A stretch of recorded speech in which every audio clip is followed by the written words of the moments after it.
I found two things very memorable from this play. The one thing that was George was not the person that he said he was, and that he wasn't actually the person writing the letters, that he was only someone just paying someone to write the letters. And the second thing I found very memorable, which was very turning and startling almost, was how George was sleeping with Esther's friend Mame. I thought that whole plot twist almost added a lot of it was very startling, and it wasn't something that you would expect to happen. The first point of conflict in this play was with Esther. When she originally got the letter from George, she wasn't quite sure if she wanted to send a letter back to George or not and continue this relationship through letters that they had. And that was a big conflict in her because she wasn't quite sure what she wanted to do with this. The second point of conflict that I wanted to discuss was between George and Esther.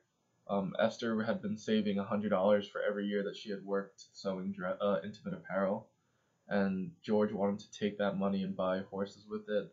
There's a big conflict between them because Esther was saving her money so she can open her dream job as a beauty parlor, and George wanted to buy these horses, which he guaranteed would make them wealthy and let them be able to settle down, and that she'd still get her dream in the end.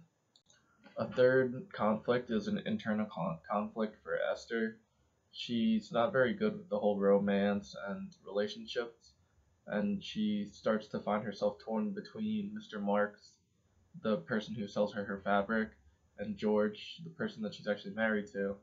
And she starts to realize that she's not actually in love with George, and it takes a lot of betrayal actually from George for her to realize this, but she was always in her mind kind of torn between having feelings for Mr. Marks.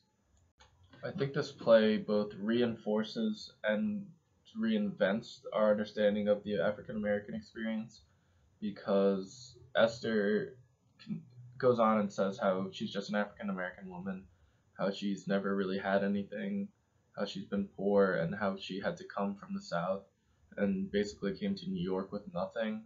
But they also reinvent this by causing this relationship to start to form between Esther and Mr. Marks, and how she actually does have an opportunity to kind of make it in this world.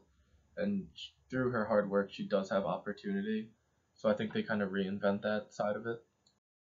Stereotypes of African Americans and other groups still do exist today, and the things that perpetuate these ideas are not solely, but mainly based off racism.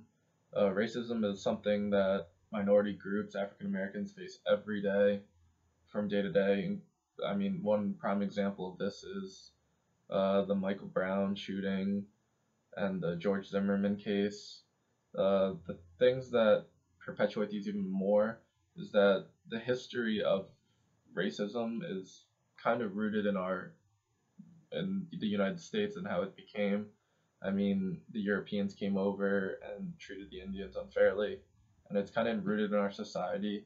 But these can be overcome, and I think the things that overcome these ideas are civil rights leaders, are a lot of the Democrats, even, not to get political, but the very forward motion to get rid of all this racism and for equal rights, basically. I mean, we have a woman running for president.